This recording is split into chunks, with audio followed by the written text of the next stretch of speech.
Hey guys, Adam Burns here, and I'm bringing it to you today on one of our finished projects. We're here to reflect and talk about what went well and what we liked about this project, and I'm here with Jerry Bowes, my project manager.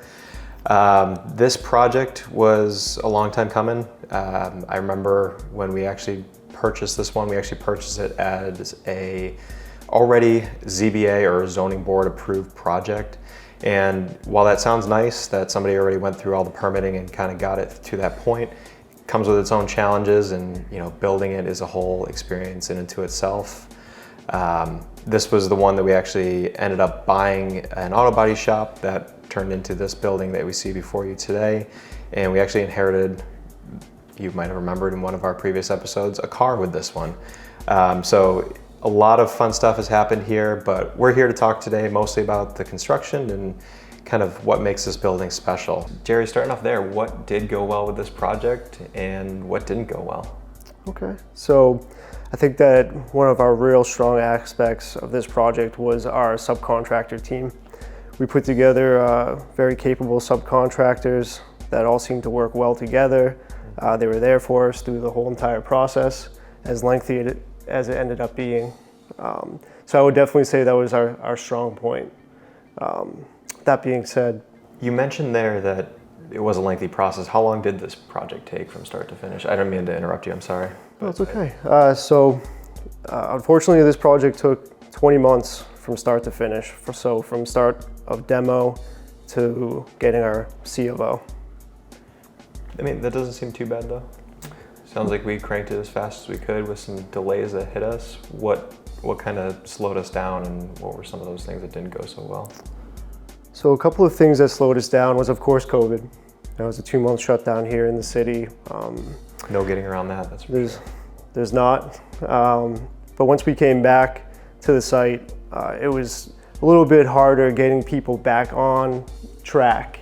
When we left here, half the foundation was finished, half of it wasn't. Had to assemble the team back together, finish it out, call all of the subcontractors, let them know what the schedule was going to be, because it was so up in the air. Yeah. It was originally supposed to be a 2-week shutdown, it went into a month, 2 months. Finally, we were given the okay to come back. Yeah, I remember that being a huge relief that day that we were able to restart construction. We didn't think when we got that first, notice that all construction needed to stop in Boston that it was going to be quite as long as it was, but that 2 months definitely adds up. So I mean, this would have been an 18-month project pretty easily. It could have been very easily, yep, and maybe even a little bit quicker. One of the other big delays that we had was due to the power supply company here. There was a flaw in the design that was originally approved that we noticed very early on in January of 2020. Mm-hmm. It took 14 months to get that resolved. And that was the electricity supplier? That's correct. That's unfortunate, yeah. These things do happen in construction, and we just have to fight through them as best we can. Thankfully, this turned out positively and we ended up here in the end, but I definitely attribute that to good management. I don't think we would have gotten through it without you, so thank you for working as hard as you did. What other impacts did COVID and the ripple effects thereafter? I know I've talked a lot about how lumber and windows and all sorts of things are going up in cost. How did COVID and those material increases play a role here too? So COVID played a big role in the construction of this building. Obviously, when we started this, we had a budget in mind. And when we came out of COVID, it seemed like manufacturing was shut down, pricing was going up. So obviously, we had to do a lot of planning for material that typically wouldn't take 12 weeks. It would be a 2-week item. We had to do a lot of forecasting and thinking ahead to procure certain items. Yeah, I remember, we set out obviously with the budget in mind that you were mentioning, but also a set view of kind of how these units are going to come together, the finishes that we're going to use. And, I know from my experience and some of the conversations that we've had, we had to, switch finishes, switch to different things that were no longer in stock or we couldn't procure anymore. Where do you see that going in the future? Do you see that continuing? You know, is that going to continue to be a problem for months or years to come, or do you think that things are going to kind of normalize at some point? I do see things getting better. Seems like manufacturing has somewhat caught up. There are certain items that suppliers decided that weren't as important, so they're putting the more prevalent material ahead of those items. One of the big things that we ran into here was the exterior of the building was supposed to have rock wool. Mm-hmm. You couldn't find rock wool anywhere, and it was a 6-month lead time. Typically, you get it within a week. So our mason was coming the next week, and we couldn't find the rock wool. Yeah. So we had to go through the architect and just looking through the codes for a good alternate, a good substitution. So we ended up finding that. But to that point, now rock wool is readily available. What was our solution? I actually don't remember. I remember this whole issue that we ran into, but I can't for the life of me remember what we did to work around it. Yeah, so we ended up finding out that a 2-inch foam board, I forget the exact model number. That's okay. Meets the fire requirement for the exterior of the building. Awesome. So we were able to run with that. That's fortunate. So, I mean, again, great thinking on your part led to us continuing to progress with the building rather than taking more time off, making this a 21, 22, 23-month project. So, right. Quick thinking and good project management came through to save the day there. So I know we've said time and time again that we're super excited to be at this point, but we really are. The beautiful thing is right now, out of the 19 units, we have 12 homeowners who are already living here in the building. We have 5 more units that are already under contract and just 2 more that need to be sold, and a 2-bed and a 1-bed. So quick plug, if you are looking, get in touch with us, but those units are going to go quickly. I think this whole building has progressed and sold much more quickly than I think we could have even hoped. And I attribute that to A, job well done, and B, some of the really cool features that we have available here in this building. I think down in the garage, we used, because we're on a tighter site and we wanted to fit as many parking spaces as we do have, we employed automated, or our parking system is an automated system that allows us to stack more cars. Can you tell our viewers a little bit more about what that system is and how it works? Yeah, the car stacker is awesome. It's a manual car stacker. So there's 5 spaces, so 2 cars. 1 goes under the bottom, 1 up top. And each of those spots was sold to 1 individual unit. So you don't run into the issue of somebody else's car below you and you need to get out. You're able to just say, hey honey, I need you to move your car, or give me your keys. You move that car out, you bring your car down, you put hers back in and you bring it up.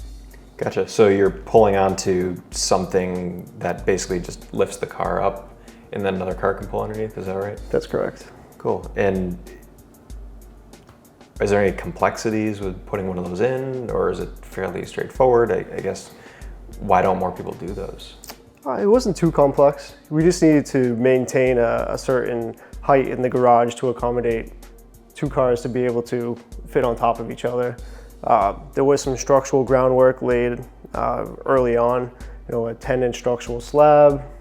We had to coordinate our columns so it didn't get in the way of the cars pulling onto the car stacker. Sprinkler system above and below. Other than that, it was a pretty straightforward system. Yeah, it seems like it. Were they expensive for those that are maybe considering something like this? I think all in, it was about $55,000 for the car stacker. So like, you said 5 spaces, that's like $11,000 per space, or yeah, $5,500 essentially per car? Yeah, that's right. So it's not too bad.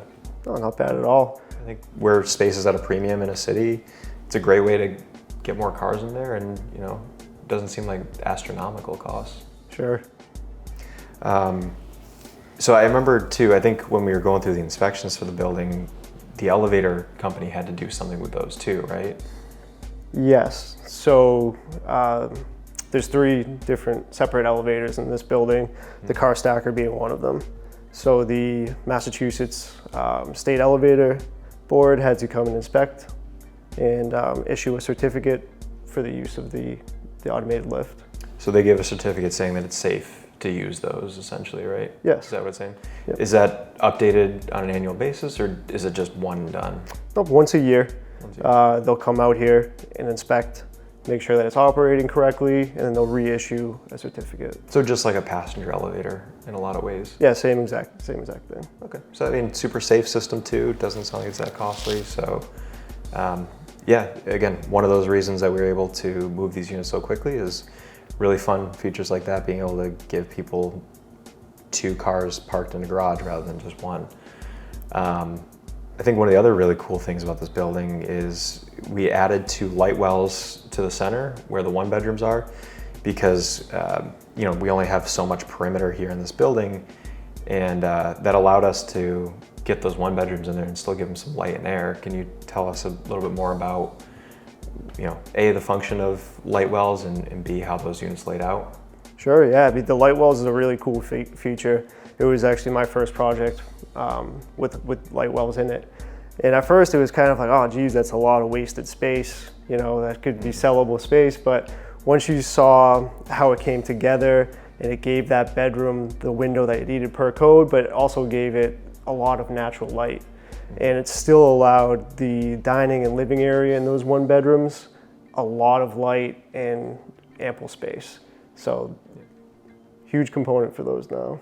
So that allowed us to push the kitchen, living, dining to the outside of the building, give it the outside exposure, but still have a bedroom on the interior without it being, well, A, you need windows in a bedroom in order for it to meet code, but B, without making it feel like this cave-like thing, it gives us that light, it gives us that air without having an outside wall. Yeah, that's right. So it's open right through to the roof, and then there's a rubber membrane at the first floor with a drain. Yep. So when it rains and snows, it all drains down and it works really well.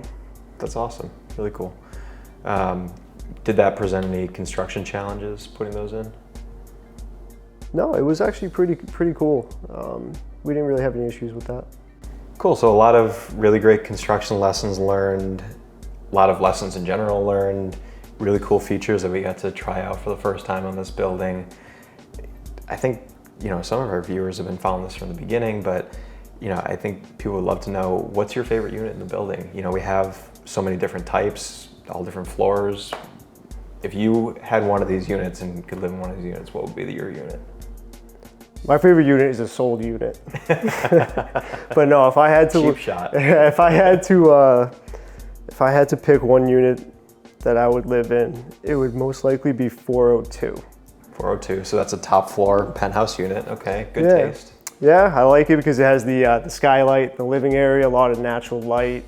You get the city views. It just feels homey. Yeah, so that's those 01 and 02 units, so they point out toward the front of the building, right? That's correct. Yeah. And that's southern exposure, so you're getting tons of natural light. This guy's got good taste.